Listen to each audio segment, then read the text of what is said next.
State में हम चल रहे थे और इसी दोस्तों स्टेट के अंदर जो है हम आगे बढ़ते हैं दोस्तों आपके केरल स्टेट के अंदर आपके केरल के अंदर बात करूं आपसे केरल जो आपके राज्य था साउथ इंडिया दोस्तों आपके सामने केरल गॉड्स ओन कंट्री मैंने आपसे कहा दोस्तों आपके इसके अलावा पूछूं आपसे केरल की राजधानी तिरुवनंतपुरम यहाँ के मुख्यमंत्री पिनराई विजयन गवर्नर आरिफ मोहम्मद खान आपको याद है ठीक है निर्माण कब होता है इसका 1 नवंबर को निर्माण होता है आपके 56 के अंदर आपको ध्यान रखना है केरल आपके एग्जाम में निश्चित दोस्तों आपके सवाल बनाने वाला है आज दोस्तों हम जो है इसका ज्योग्राफी जो है वो पढ़ने वाले आज ठीक है देखिए आइए दोस्तों आगे बढ़ते हैं आपके तो केरल में मैंने आपसे कहा जिस दिन इसकी स्थापना होती है जिस दिन निर्माण इसका होता है उसी तारीख को जो है उसी तारीख को मैंने आपसे कहा उसी तारीख को यहाँ पर जो है प्रेसिडेंट रूल यहाँ पर लगा दिया गया था तो शुरुआत इसकी इसी से होती है ठीक है इसके बाद दोस्तों इसके पहले चीफ मिनिस्टर कौन बनते हैं EMS नंबूदरी पाल जो इसके पहले चीफ मिनिस्टर बनते हैं जो कि भारत के पहले गैर कांग्रेसी चीफ मिनिस्टर थे ये बात भी हमने आपसे कही दोस्तों ना इसके बाद मैंने आपसे कहा वर्तमान में कौन है पिनराई विजयन साहब वर्तमान में भारत के चीफ मिनिस्टर ठीक है यहाँ दोस्तों मैंने आपसे कहा ये आपके कौन है आरिफ खान जी है और मैंने आपसे ये कह दिया कि ये वर्तमान में यहाँ के राज्यपाल आपको ध्यान रखना है ठीक है बाकी तो कुछ महत्वपूर्ण व्यक्तित्व की बात करूं आपसे यहाँ पर केशवानंद भारती आपको दिखाई दे रहे हो केशवानंद भारती आपके सामने यहाँ पर दोस्तों और वो केस याद कीजिए 24 अप्रैल और 24 अप्रैल 1973 केस जो है वो भी आपको दोस्तों याद होगा मैंने आपको पढ़ाया था इसके बारे में 13 न्यायाधीशों की बेंच बैठती है 7-6 से फैसला आपका आता है और जस्टिस SM सीकरी साहब जो है वो इस समय भारत के मुख्य न्यायाधीश थे और इसमें कहा गया दोस्तों आपके कहा गया इसके अंदर कि बेसिक स्ट्रक्चर ऑफ कॉन्स्टिट्यूशन जो है संविधान का जो मूल ढांचा उसकी बात जो है वो यहाँ पर होती है ठीक है इसके बाद मैंने आपसे कहा वर्गीज कुरियन जो है जिनको हम the milk man of India कहते हैं उनका फोटो आपके सामने भारत में ऑपरेशन फ्लड श्वेत क्रांति इसको लाने वाले कौन थे वर्गीज कुरियन दोस्तों ना इसके बाद मैंने कहा अन्ना चांडी दोस्तों याद कीजिएगा मैंने आपसे कहा कि हाई कोर्ट की पहली महिला न्यायाधीश कौन बनती है वो केरल हाई कोर्ट के अंदर अन्ना चांडी बनती है बाकी दोस्तों हाई कोर्ट की सुप्रीम कोर्ट की पहली महिला न्यायाधीश कौन बनती है वो आपकी फातिमा बीबी बनती है आगे उनका नाम आने वाला है ठीक है KR नारायण दोस्तों भारत के 10वें नंबर के राष्ट्रपति कौन बनाएंगे ये बनाएंगे और रहने वाले पूछूं आपसे रहने वाले केरल के आपको ध्यान रखना है ठीक है वही दोस्तों आपके सामने खिलाड़ी आपके सामने अंजू बॉबी जाट आपके खिलाड़ी अंजू बॉबी जाट की फोटो आपको दिखाई दे रही है और ये आप लंबी कूद की महत्वपूर्ण खिलाड़ी थी और रहने वाली कहां की रहने वाली कोट्टायम केरल की रहने वाली ठीक है वहीं साथियों आपके ये PT उषा की गोल्डन गर्ल बोलते हैं भारत की उड़न परी कहते हैं इनको धाविका जो PT उषा जो है ये भी केरल की रहने वाली आपको ध्यान रखना है ठीक है इसके बाद दोस्तों आपके ये Arundhati Roy PEN Pinter award Bharat पहली भारतीय महिला जिनको बुकर पुरस्कार मिला the god of small thing की राइटर आजादी की दोस्तों राइटर आपके the ministry of utmost happiness जो है उसकी राइटर भी आपके सामने यहाँ पर ठीक है इसके अलावा दोस्तों आपके फातिमा बीबी आपके सामने सुप्रीम कोर्ट की पहली महिला न्यायाधीश है अभी कुछ दिनों पहले निधन इनका होता है और ये इनका नाम पूछूं आपसे नाम इनका फातिमा बीबी आपको याद रखना है ठीक है अभी कुछ दिनों पहले निधन हुआ केरल की रहने वाली ठीक है केरल दोस्तों आर्ट कल्चर की बात करूं आपसे art culture Kathakali dance Kerala का क्लासिकल डांस है और 2 क्लासिकल डांस यहाँ पर होते हैं कथकली के फेमस कलाकार कौन आपके वी नारायण मेनन कृष्णपुरी गोपीनाथ गुरु गोपीनाथ कहते हैं इनको रीता गांगुली कृष्ण नायर मृणाली साराभाई शांताराव गुरु कुंज कुरी आपको ध्यान रखना है ठीक है इसके बाद दोस्तों आपके मोहिनी अट्टम डांस वो भगवान विष्णु मोहिनी रूप मैंने आपसे कहा था ना ये आपको इसमें ध्यान रखना है ठीक है इसमें दोस्तों आपके फेमस कलाकार कौन आपके कल्याणी अम्मा बहुत ही महत्वपूर्ण नाम आपके सुंदर नायर भारती शिवाजी कला मंडलम शंबती और जयप्रभा मेनन जो है ये नाम आपको इसमें ध्यान रखना है ठीक है इसके बाद दोस्तों आपके कलारी पट्टू पूछूं आपसे केरल का मार्शल आर्ट कौन सा केरल का मार्शल आर्ट डांस कौन सा कलारी पट्टू है ये आपको यहाँ पर ध्यान रखना है ठीक है इसके बाद दोस्तों केरल का एक बड़ा महत्वपूर्ण डांस हो ओणम डांस इसकी शुरुआत हो चुकी है वो ओणम डांस आपके सामने यहाँ पर दिखाई दे रहा है यह केरल का एक दोस्तों आपके बड़ा फेमस फेस्टिवल है ओणम फेस्टिवल आपको ध्यान रखना है ठीक है बाकी दोस्तों यहाँ पर आपसे यह फेस्टिवल पूछूं आपसे इसे दोस्तों क्या बोलते हैं इसे बोलते हैं अट्टूकल पोंगल क्या बोलते हैं इसको अट्टूकल पोंगल कहते हैं मैंने कहा अट्टूकल पोंगल एक महिलाओं का सबसे बड़ा फेस्टिवल होता है पूरे भारत के अंदर अट्टूकल पोंगल की फोटो आपके सामने यहाँ पर और यहाँ दोस्तों आपके दूध और गुड़ से बनने वाला उत्पाद जो है वो आपको यहाँ पर दिखाई दे रहा है ठीक है वही दोस्तों एक मंदिर मैंने आपसे कहा और इस मंदिर का नाम पूछूं आपसे इस मंदिर का नाम क्या है पदम नाम स्वामी मंदिर जो है वो आपके सामने और भगवान विष्णु जो है इनको समर्पित मंदिर कौन सा है वो मंदिर आपके सामने भगवान विष्णु की दोस्तों आपके जो लेटी हुई मूर्ति जो है आपके अनंत शयन मुद्रा जो है भगवान की अनंत शयन मुद्रा वो आपको यहाँ पर दिखाई मिलेगी ठीक है तो भगवान विष्णु की अनंत शयन मुद्रा जो है वो आपको यहाँ पर मिलने वाली है और ये भी आपको ध्यान रखना है पदम नाम स्वामी मंदिर केरल के अंदर ठीक है वही दोस्तों एक मंदिर कौन सा है सबरीमाला मंदिर से याद कीजिए सबरीमाला मंदिर से यहाँ पर और इसी मंदिर में कौन सा फेस्टिवल होता है मकर विलक्कू फेस्टिवल जो है वो इसी मंदिर में होता है मकर संक्रांति वाले दिन आपको ध्यान रखना है ठीक है सबरीमाला मंदिर मैंने आपसे कहा इसको आपको नोट करना है ठीक है वही दोस्तों इसके अलावा पूछूं आपसे त्रिशूरपुरम फेस्टिवल पूछा आपसे यह भी केरल का बड़ा महत्वपूर्ण फेस्टिवल है त्रिशूरपुरम फेस्टिवल ये भी आपको ध्यान रखना है ठीक है वही दोस्तों केरल पूछूं आपसे तो मलयालम जो नववर्ष है उसका शुभारंभ किससे होता है विशु से होता है और विशु भी कहां का विशु भी आपके केरल राज्य का एक महत्वपूर्ण फेस्टिवल है ये आपको ध्यान रखना है ठीक है तो कलपति रथ महोत्सव पूछूं आपसे यह भी जो केरल राज्य है वहां का फेमस फेस्टिवल है कलपति रथ महोत्सव आपको ध्यान रखना है ठीक है इसके बाद दोस्तों आपके बोट रेस जो होती है उसको बोलते हैं वल्लम काली बोट रेस ठीक है इसी को हम नेहरू बोट रेस भी कहते हैं ठीक है तो वल्लम काली बोट रेस या नेहरू बोट रेस जो है वो केरल राज्य के अंदर होती है आपको ध्यान रखना है ठीक है वही दोस्तों इसके बाद पूछूं आपसे मुडियट्टू डांस पूछूं आपसे यूनेस्को के आपके यूनेस्को इंटेंजिबल साइट में शामिल है मुडियट्टू डांस केरल आपको ध्यान रखना है ठीक है और कोर काल मेजुदू पूछूं आपसे जो आप फर्श के ऊपर जो पेंटिंग होती है चित्रकला जो होती है आपके उसको बोलते हैं काल मेजुदू और ये कहां की होती है केरल की होती है ठीक है कुटियाट्टम डांस भी कुटियाट्टम पूछूं आपसे यह भी साथियों ये भी आपके यूनेस्को में शामिल है और केरल राज्य का डांस है ये कुटियाट्टम भी आपको ध्यान रखना है ठीक है वही दोस्तों आपके आई लव कोझिकोड याद कीजिए अरे कोझिकोड इसको क्या बोलते हैं ये भारत का पहला साहित्य शहर है ये भी हम पढ़ चुके हैं ठीक है अरे सारी बातें पढ़ चुके हैं रसगुल्ला ना सारी बातें पढ़ चुके हैं केरल जो है कोझिकोड शहर भारत का पहला साहित्य शहर आपको ध्यान रखना है ठीक है अब दोस्तों आइए केरल के जो महत्वपूर्ण आपके राष्ट्रीय उद्यान है वहां पर आते हैं ठीक है ये सारा कुछ हम पढ़ चुके थे मैंने आपको रिवाइज करवा दिया है अब दोस्तों नया पॉइंट को आइएगा पेरियार राष्ट्रीय उद्यान ठीक है अगर आपसे पूछूं भाई तो केरल जो है वहां का दोस्तों एक बड़ा महत्वपूर्ण आपके राष्ट्रीय उद्यान कौन सा है वो है पेरियार राष्ट्रीय उद्यान ठीक है यहाँ पर दोस्तों मिलते हैं हाथी कौन सा हाथी मिलते हैं और हाथी जो है केरल का राज्य पशु है यह भी आपको ध्यान रखना है हाथी जो है केरल राज्य का राज्य पशु है और 1992 में दोस्तों भारत के अंदर आपके एलिफेंट प्रोजेक्ट जो है इसको स्टार्ट किया गया था ये भी आपको ध्यान रखना है ठीक है तो हाथी यहाँ पर मिलते हैं पेरियार राष्ट्रीय उद्यान ये भी आपको ध्यान रखना केरल के अंदर है पेरियार राष्ट्रीय उद्यान ठीक है इसके बाद दोस्तों एक बड़ा महत्वपूर्ण क्वेश्चन है साइलेंट वैली राष्ट्रीय उद्यान कहां पर है ना साइलेंट वैली राष्ट्रीय उद्यान कहां पर है यह भी साथियों केरल के अंदर है देखो सिलिकॉन वैली पूछूं आपसे सिलिकॉन वैली स्थान कहां पर है देखो सिलिकॉन वैली जो स्थान है ना आपके सिलिकॉन वैली स्थान कहां पर है इसे ये बंगलुरु को बोलते हैं किसको भारत में जो बंगलुरु है उसे बोलते हैं सिलिकॉन वैली, ठीक है। और साइलेंट वैली पूछूं आपसे, साइलेंट वैली छापना सो, साइलेंट वैली जो है वो केरल के अंदर आपको ध्यान रखना है, ठीक है। तो साइलेंट वैली राष्ट्रीय उद्यान कहां सो, केरल के अंदर है, जो कि आपको दिखाई दे रहा है। और दोस्तों ये आपका जानते हो, आपका दोस्त, आपका होस्ट है ना, आपको याद होगा, ये आपका दोस्त वही दोस्तों गोल्डन लंगूर, याद है रसगुल्ला आप में से किसी को? गोल्डन दोस्तों लंगूर कहां, गोल्डन लंगूर जो है वो दोस्तों कहां मिला था, याद कीजिए, कौन बताएगा? गोल्डन लंगूर कहां पर मिला था, किस राष्ट्रीय उद्यान पढ़ाया मैंने आपको गोल्डन लंगूर के बारे में, अब तो ये आपको याद आना चाहिए ना इसके बारे में, ठीक है। आगे बढ़िए दोस्तों, नेक्स्ट पॉइंट आपके सामने एराविकुलम, ये भी दोस्तों बड़ा प्यारा क्वेश्चन आपके सामने। एराविकुलम जो है, एराविकुलम राष्ट्रीय उद्यान कहां पर है? एराविकुलम, ये सवाल पूछता है एग्जाम में, ठीक है। एराविकुलम राष्ट्रीय उद्यान कहां पर है, वो भी आपके केरल राज्य के अंदर एराविकुलम राष्ट्रीय उद्यान आपको छापना है, ठीक है। असम के अंदर, मानस के अंदर, वेरी गुड दोस्तों ना, तुम्हारी खोपड़ी में सब कुछ सेट हो जाएगा, ठीक है, चिंता मत करो। एराविकुलम पूरा भारत तो तुम्हारी खोपड़ी में सेट कर ही दूंगा ना। तो एराविकुलम राष्ट्रीय उद्यान कहां पर है, वो आपका केरल के अंदर आपको छापना है, ठीक है। बाकी दोस्तों वहां पर दोस्तों आपको एक जीव मिलता है, इसको बोलते हैं क्या, इसको बोलते हैं नीलगिरी तहार, क्या बोलते हैं इसको? नीलगिरी तहार बोलते हैं। बाकी दोस्तों कभी सवाल पूछे ना आपसे कि नीलगिरी तहार जो है वो किस स्टेट का, स्टेट दोस्तों एनिमल आपके, ये तमिलनाडु का है, ठीक है। पर ये यहां पर मिलता है ना, तमिलनाडु का है, पर ये एराविकुलम में मिलता है, आपको ध्यान रखना है, ठीक है। तो नीलगिरी तहार यहां पर मिलता है, और मैंने आपसे ये कहा कि नीलगिरी तहार जो है वो तमिलनाडु का स्टेट एनिमल दोस्तों आपके, और अभी हाल ही में इसके संरक्षण के लिए अभी हाल ही में अभी दोस्तों कार्यक्रम शुरू किया गया है, ये भी आपको ध्यान रखना है, ठीक है। इसके बाद दोस्तों आपके पूछूं आपसे, अगर पूछे आपसे यहाँ साथियों, यहाँ पर आपके एक बड़ा महत्वपूर्ण दोस्तों राष्ट्रीय उद्यान के साथ में टाइगर रिजर्व आपके, इसका नाम क्या है? इसका नाम है पराम्बिकुलम। कौन सा है? पराम्बिकुलम पूछूं आपसे, पराम्बिकुलम, पराम्बिकुलम जो पराम्बिकुलम टाइगर रिजर्व कहां पर है, ये भी छापना सो। पराम्बिकुलम टाइगर रिजर्व जो है यह भी केरल जो स्टेट है वहां पर, ठीक है। तो पराम्बिकुलम टाइगर रिजर्व कहां पर है? केरल स्टेट के अंदर आपको छापना है, ठीक है। यहाँ पर तो दो ही टाइगर रिजर्व है, पराम्बिकुलम, अरे बकरी नहीं है रसगुल्ला, अरे दोस्तों ये बकरी थोड़ी दोस्तों, अगर इस बकरी ने तुम्हारे सींग मार दी ना, हाँ ये बकरी नहीं है बेटा, ये नीलगिरी तहार दोस्तों ना, नीलगिरी तहार, ठीक है, बकरी नहीं है। अरे गजब आदमी यार तुम्हारा। पराम्बिकुलम टाइगर रिजर्व पूछूं आपसे, केरल आपको ध्यान है, यहाँ पर आपके पराम्बिकुलम टाइगर रिजर्व है, ये भी आपको यहाँ पर नोट करना है, ठीक है। इसके बाद दोस्तों आपसे पूछूं आपसे, यहाँ का राज्य पक्षी, तो देखो क्या दोस्तों बढ़िया सवाल है। जब भी दोस्तों हॉर्नबिल का नाम आएगा तो हमारे दिमाग में केवल एक स्टेट आने वाला, नागालैंड, सुना यही आएगा आपके, पर नागालैंड और केरल दोस्तों दोनों का राजकीय पक्षी कौन है? हॉर्नबिल है, इसको स्टार लगा के नोट करना, ठीक है। केरल और नागालैंड से दोनों का राजकीय पक्षी कौन आपके? वो हॉर्नबिल है, लंबी चोंच वाला पक्षी, ठीक है। हॉर्नबिल का मतलब क्या होता है? लंबी चोंच वाला पक्षी होता है इसका मतलब। तो ये हॉर्नबिल मिलता है कहां पर? केरल में मिलता है और नागालैंड में मिलता है, ठीक है। तो दोनों का राजकीय पक्षी हॉर्नबिल है, नोट करना सो। जिस दिन नागालैंड ऑप्शन में नहीं आया ना भाई साहब, उस दिन दोस्तों आपकी चोंच लंबी हो जाएगी और सवाल गलत होने वाला है, ठीक है। तो केरल का भी राजकीय पक्षी कौन सा है? हॉर्नबिल है, ये आपको ध्यान रखना है, ठीक है। इसके बाद यहाँ का राजकीय पशु पूछूं आपसे, मैंने अभी कहा हाथी जो है यहाँ का राजकीय पशु है, ये भी आपको ध्यान रखना है, ठीक है। यहाँ से राज्य पेड़ पूछूं आपसे, नारियल यहाँ का राज्य पेड़ है, ये भी आपको ध्यान रखना है, ठीक है। नारियल राज्य पेड़, ये भी आपको नोट करना है, ठीक है। बाकी दोस्तों यहाँ पर एक झील कौन सी आपके? बेमगनाथ झील पूछूं आपसे, वो यहीं पर, ठीक है। भारत की सबसे लंबी झील लिखना, भारत की सबसे लंबी झील कौन सी है? भारत की लॉन्गेस्ट लेक कौन सी है? वो आपके बेमगनाथ झील, ठीक है। भारत की सबसे लंबी झील कौन सी है? भारत की सबसे लंबी झील जो है वो बेमगनाथ झील है। और कहां पर दोस्तों आपके? केरल जो राज्य आपके वहीं पर, केरल के अंदर झील कौन सी है? बेमगनाथ झील है, और भारत की सबसे लंबी झील है, ये आपको छापना है। मतलब दोस्तों आपके ऐसे लंबी झील कौन सी आपके, ऐसे लंबाई में झील कौन सी है? वो बेमगनाथ झील, आपको ध्यान रखना है, ठीक है। वहीं दोस्तों एक झील और यहाँ पर दोस्तों आपके, उसका नाम क्या है? उसका नाम है अष्टमुदी लेक। कौन सा? अष्टमुदी दोस्तों लेक भी यहीं पर आपके, मतलब दोस्तों इसकी दोस्तों आकृति कैसी आपकी? इसकी दोस्तों आकृति कुछ ऐसी है ना, 1 2 3 4 5 6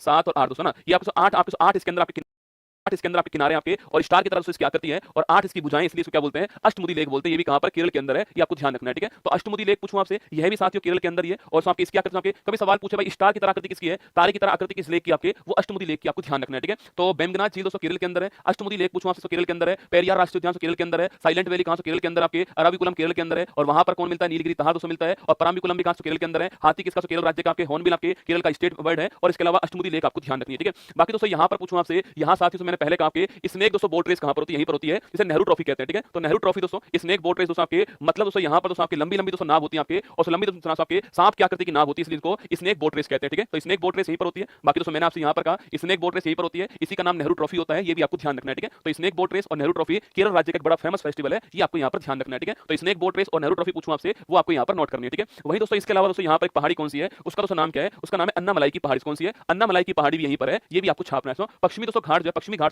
घाट जो है, इस पश्चिमी घाट आपके, पश्चिमी घाट में अंतिम दो पहाड़ी कौन सी है? एक अन्नामलाई पहाड़ी दोस्तों आपके, एक कार्डमम पहाड़ी होती है, ठीक है। ये दोनों पहाड़ी कहां पर? केरल राज्य के अंदर पहाड़ी है। अन्नामलाई की हाईएस्ट पीक कौन सी है? वो अनाईमुडी इसकी हाईएस्ट पीक है, जो कि दोस्तों आपके साउथ इंडिया की हाईएस्ट पीक है ना, दक्षिणी भारत की हाईएस्ट पीक कौन सी? अनाईमुडी है, जो कि अन्नामलाई पहाड़ी के अंदर, ठीक है। और वहीं से कार्डमम पूछूं आपसे, दक्षिणी भारत की सबसे दक्षिणतम पहाड़ी कौन सी आपके? वो कार्डमम पहाड़ी है, इलायची की पहाड़ी है, ये भी रसगुल्ला कहां से? ये भी आपके केरल राज्य के अंदर, ठीक है। तो अन्नामलाई की पहाड़ी कहां? दोस्तों अन्नामलाई की पहाड़ी केरल के अंदर है, और इसकी हाईएस्ट पीक पूछूं आपसे, इसकी दोस्तों हाईएस्ट पीक कौन सी है? अनाईमुडी इसकी हाईएस्ट पीक है, 2695 मीटर जो है वो इसकी ऊंचाई, ठीक है। तो अनाईमुडी इसकी हाईएस्ट पीक है, और 2695 जो है वो इसकी ऊंचाई, आपको ध्यान रखना है, ठीक है। साउथ इंडिया की हाईएस्ट पीक कौन सी है? साउथ इंडिया की हाईएस्ट पीक जो है वो यही रसगुल्ला, ठीक है। साउथ इंडिया की हाईएस्ट पीक कौन सी है? साउथ इंडिया की हाईएस्ट पीक जो है वो कौन सी? आपके अनाईमुडी है, और ये इसकी ऊंचाई आपको ध्यान रखनी है, ठीक है। हर पॉइंट आपको नोट करवा रहा हूं, मतलब दोस्तों इसके बाहर आपको कुछ भी नहीं पढ़ना है, इस भारत के अंदर इतना पढ़ लो आपका काम हो जाएगा, ठीक है। आगे बढ़िए दोस्तों, आपके एक मैंने कहा कार्डमम हिल्स पूछूं आपसे, कहां से? कार्डमम हिल्स यहीं पर आपके। पहली बात दोस्तों आपके लिखना, इसे हिंदी में बोलते हैं इलायची की पहाड़ी, क्या बोलते हैं? इलायची की पहाड़ी बोलते हैं। वहीं साथ ही लिखना आपके, इसी को दोस्तों क्या बोलते हैं? इसी को हम लोग आपके भारत की दक्षिणतम पहाड़ी बोलते हैं, क्या बोलते हैं? भारत की दक्षिणतम पहाड़ी कौन सी आपकी? आपके वो कार्डमम की पहाड़ी आपको ध्यान रखना है, ठीक है।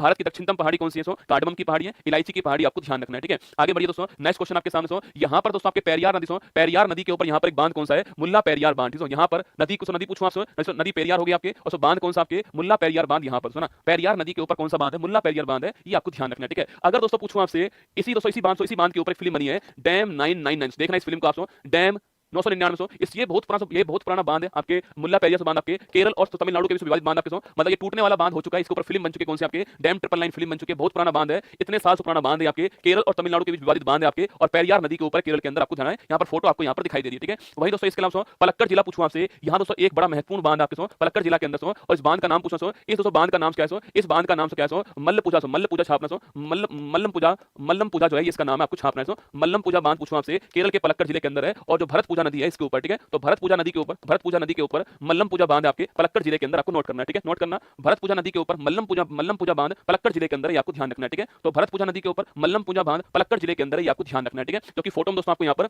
मल्लम पूजा लिखा हुआ यहाँ पर आपको दिखाई दे रहा है, ठीक है। इसके बाद दोस्तों यहाँ पर इडुक्की बांध पूछूं आपसे, यह भी साथियों यहीं पर आपसे, ये भी इडुक्की बांध पूछूं आपसे। अच्छा, तो इडुक्की बांध नदी पूछे कौन सी? आपके इडुक्की बांध भी नदी कौन सी है? पेरियार नदी के ऊपर आपकी इडुक्की बांध है, ये भी आपको छापना है। पेरियार नदी के ऊपर इडुक्की दोस्तों बांध आपके कुछ सालों पहले केरल में बाढ़ आई थी, कुछ सालों पहले, उस समय इसी इडुक्की बांध को खोल दिया गया था आपके, और केरल में बाढ़ आ गई थी, आपको याद होगा, ठीक है। तो पेरियार नदी के ऊपर इडुक्की बांध कहां पर है? केरल राज्य के अंदर, ये आपको ध्यान रखना है, ठीक है। तो पेरियार नदी के ऊपर इडुक्की बांध कहां पर है? और केरल के अंदर है, और कुछ समय पहले यहाँ पर इस बांध के खोलने के कारण बाढ़ आ गई थी, आपको ध्यान रखना है, ठीक है। आगे बढ़िए दोस्तों, नेक्स्ट क्वेश्चन आपके सामने, द क्वीन ऑफ अरेबियन सी। अगर आपसे पूछ ले भाई साहब, अगर आपसे पूछूं कि आपसे अरब सागर की रानी कौन सी लेना, तो अरब सागर की रानी कौन सी? आपके कोच्चि है, कौन सी? कोच्चि जो है वो क्या है? कोच्चि जो है वो क्वीन ऑफ अरेबियन सी है, ये आपको छापना है। कोच्चि बंदरगाह केरल के अंदर है, और इसको बोलते हैं द क्वीन ऑफ अरेबियन सी, बोलते हैं इसको द क्वीन ऑफ अरेबियन सी कोच्चि, आपको ध्यान रखना है, ये आपसे सवाल पूछ सकता है, ठीक है। द क्वीन ऑफ अरेबियन सी कोच्चि है, ये आपको नोट करना। और पेरियार नदी आपको यहाँ पर दिखाई गई, पेरियार भरत पूजा कहां पर है? ये केरल के अंदर है, आपको छापना है, ठीक है। भरत पूजा पेरियार नदी पूछूं आपसे, केरल के अंदर, आपको नोट करना है। और पेरियार नदी के ऊपर आपके मुल्ला पेरियार बांध दोस्तों, और इसके अलावा आपके इडुक्की बांध आपको ध्यान रखना है, ठीक है। यहाँ की दोस्तों आपकी साड़ी बड़ी फेमस है आपके, इसको बोलते हैं कसाबू साड़ी। यहाँ का जीआई टैग इसके पास में, ठीक है। कसाबू साड़ी का पूछे आपसे, कसाबू साड़ी का टैग किसके पास में? केरल के पास में इसका जीआई टैग है, और कसाबू साड़ी आपको यहाँ पर दिखाई दे रही है, ठीक है। कसाबू साड़ी का जीआई टैग केरल के पास में, और कसाबू साड़ी आपको यहाँ पर दिखाई दे रही है, ठीक है। इसके बाद दोस्तों आपके पूछे आपसे नवारा चावल पूछूं आपसे, इसका जीआई टैग किसके पास में? केरल के पास में, और नवारा चावल आपको यहाँ पर दिखाई दे रहा है। नवारा चावल आपके सामने यहाँ पर है, और जीआई टैग इसके पास में, आपको ध्यान रखना है, ठीक है। वही दोस्तों आपकी नीलांबू टीक आप चेक करना दोस्तों, आपके यूपीएससी का सिविल सर्विस का एग्जाम चेक करना, उसमें आपको मिल जाएगा नीलांबू टीक का जीआई टैग किसके पास में? केरल स्टेट के पास आपके जीआई टैग है, ये आपको छापना है। नीलांबू टीक मतलब सागवान होता है ना, टीक पूछा टीक मतलब सागवान होता है, तो नीलांबू टीक का जीआई टैग केरल के पास में, ये फोटो आपको यहाँ पर दिखाई दे रहा है। तो नीलांबू टीक, नवारा चावल, कसाबू पहाड़ी, तीनों आपको ध्यान रखना है, ठीक है। नीलांबू टीक, कसाबू साड़ी और नवारा चावल आपको नोट करना है। कल दोस्तों हम यहाँ पर पढ़ने वाले हैं केरल का इतिहास, जो है केरल का इतिहास जो है, यहाँ पर दोस्तों हम लोग मैसूर और त्रावणकोर जो है इसको पढ़ने वाले हैं केरल के इतिहास के अंदर, सूचना आपके लिए, ठीक है। तो मैसूर और त्रावणकोर को कल हम जो है केरल के इतिहास के अंदर पढ़ेंगे, ये आपके लिए सूचना है, ठीक है। चलिए दोस्तों आगे बढ़ते हैं आपको, ये हम कल पढ़ने वाले और जीके जीएस वाले होने वाले हैं, केवल 5 मिनट के अंदर हम जो है इन सबका आंसर पढ़ने वाले हैं, ठीक है। देखिए दोस्तों यहाँ पर आपके पहला क्वेश्चन, भारत के प्रधानमंत्री की नियुक्ति कौन दोस्तों करता है? आपके तो राष्ट्रपति करता है, किसके? आपके अपॉइंटमेंट किसका? प्रधानमंत्री का करता है, और जो लोकसभा में जिस दल के पास बहुमत होता है उस दल के नेता को आपके राष्ट्रपति अपॉइंट करता है, कि आपके पीएम अपॉइंट करता है, ठीक है। लेकिन अपॉइंटमेंट कौन करता है? पहली बात दोस्तों पीएम का अपॉइंटमेंट होता है, इस बात को छापना। पीएम का इलेक्शन नहीं होता है भारत में, ठीक है। पीएम का इलेक्शन नहीं होता, पीएम जो है उसका अपॉइंटमेंट होता है, बड़ा प्यारा सवाल, ठीक है। पीएम का अपॉइंटमेंट होता है, करने वाला राष्ट्रपति होता है। लोकसभा के अंदर जिस दल के पास बहुमत होगा उस दल के नेता को पीएम बनाएगा कौन? आपके राष्ट्रपति, आपको ध्यान रखना है, ठीक है। किस अनुच्छेद में उच्चतम न्यायालय को परामर्श दाती संस्था, किस दोस्तों आर्टिकल में सुप्रीम कोर्ट आपके परामर्श देने वाली संस्था होगी? आर्टिकल नंबर 143, ठीक है। अगर दोस्तों राष्ट्रपति तो चाहे तो सलाह ले सकता है सुप्रीम कोर्ट से, अगर चाहे तो, ठीक है। सुप्रीम कोर्ट दे ना दे उसकी मर्जी है, पर राष्ट्रपति चाहे तो आर्टिकल नंबर 143 के द्वारा सुप्रीम कोर्ट से परामर्श कर सकता है, ये आपको ध्यान है। परामर्शदायी संस्था आपके बनाई गई है आर्टिकल नंबर 143 में ना। राष्ट्रपति अपना त्यागपत्र किसको सौंपता है? राष्ट्रपति अपना त्यागपत्र आपके उपराष्ट्रपति को सौंपता है, और उपराष्ट्रपति पहली सूचना किसको देता है? उपराष्ट्रपति पहली सूचना जो है वो लोकसभा स्पीकर जो है उसको प्रदान करेगा, ठीक है। राष्ट्रपति अपना त्यागपत्र उपराष्ट्रपति को देगा, और उपराष्ट्रपति पहली सूचना जो है स्पीकर जो महोदय हैं इनको प्रदान करने वाला है, ठीक है। नए राज्य का गठन अथवा उसकी सीमा में परिवर्तन करने का अधिकार किसके पास होता है? पार्लियामेंट के पास ये अधिकार होता है, आर्टिकल नंबर 3, ठीक है। कोई भी दोस्तों नया राज्य बनाना है, या फिर उसकी सीमा चेंज करनी है, या फिर दोस्तों आपके दो को मिलाकर एक करना है, एक से दो करना है, जो कुछ भी करना है, आपके सारे अधिकार जो है पार्लियामेंट के पास होने वाले हैं, और ये आर्टिकल नंबर 3 में इसका उल्लेख किया गया, ठीक है। संसद के दोनों सदनों का 17वां कौन करता है? देखो 17वां पूछूं आपसे, या 17 आहूत पूछूं, मतलब कि सत्र शुरू करना हो गया या अंत करना हो गया, करने की जिम्मेदारी किसके पास? राष्ट्रपति के पास, ठीक है। पार्लियामेंट में किसके पास? पार्लियामेंट में राष्ट्रपति के पास है, आर्टिकल नंबर 85 आपको ध्यान रखना है, ठीक है। तो पार्लियामेंट के अंदर जो दोनों हाउस है आपके, उनके सत्र शुरू करना, सत्र समाप्त करना हो गया, सत्र शुरू करना हो गया, दोनों पावर प्रेसिडेंट के हाथ में होंगे, आर्टिकल नंबर 85 आपको ध्यान रखना है, ठीक है। समान न्याय और निःशुल्क विधि सहायता का प्रावधान का देखो फ्री लीगल एड का प्रावधान कहां पर है? आर्टिकल 39A के अंदर, और 42वां संविधान संशोधन 1976 आपको ध्यान रखना है, ठीक है। Article 39A free legal aid आपको ध्यान रखना है, ठीक है।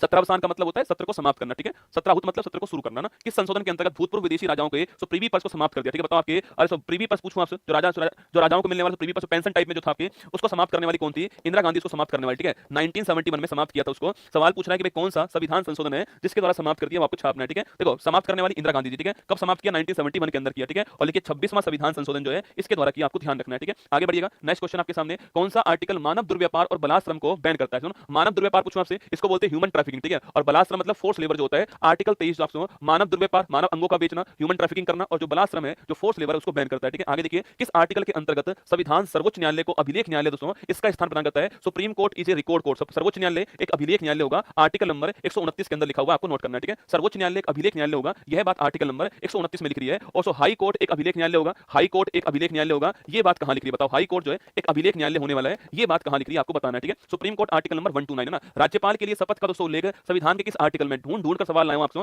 आज सारे सवाल पॉलिटी के अनुच्छेद के लेकर आया हूं, ठीक है। और जो बहुत बढ़िया अनुच्छेद दोस्तों ना, ऐसा नहीं लाया कि आपके आर्टिकल 14 में क्या लिख रहा है, वो तो आप सब जानते हो, ठीक है। आर्टिकल नंबर 129 दोस्तों, आर्टिकल नंबर 23, आर्टिकल नंबर 143, ये एग्जाम में आने वाले सवाल, ठीक है। तो राज्यपाल के लिए शपथ पूछूं आपसे, देखो एक दोस्तों आर्टिकल 60 है, एक आर्टिकल 69 आपके, और एक आर्टिकल 159, ठीक है। राष्ट्रपति का शपथ पूछा आपसे आर्टिकल 60 दोस्तों ना। उपराष्ट्रपति पूछा आपसे आर्टिकल नंबर 69, ठीक है। और राज्यपाल पूछा आपसे आर्टिकल कौन सा? आर्टिकल नंबर 159 आपको ध्यान है, ठीक है। तो राज्यपाल का पूछा आपसे आर्टिकल नंबर 159, ठीक है। राज्य आर्टिकल नंबर 60 आपको ध्यान रखना है, ठीक है। और हाई कोर्ट एक रिकॉर्ड कोर्ट है, कहां लिख रहा है? आर्टिकल नंबर 215 में लिख रहा है, high court is a record court दोस्तों ना। अब एक बार फिर दोस्तों देख लीजिए मेरे साथ आप जो है, देखना मैंने आपको दोस्तों सवाल पढ़ाए, प्रधानमंत्री का अपॉइंट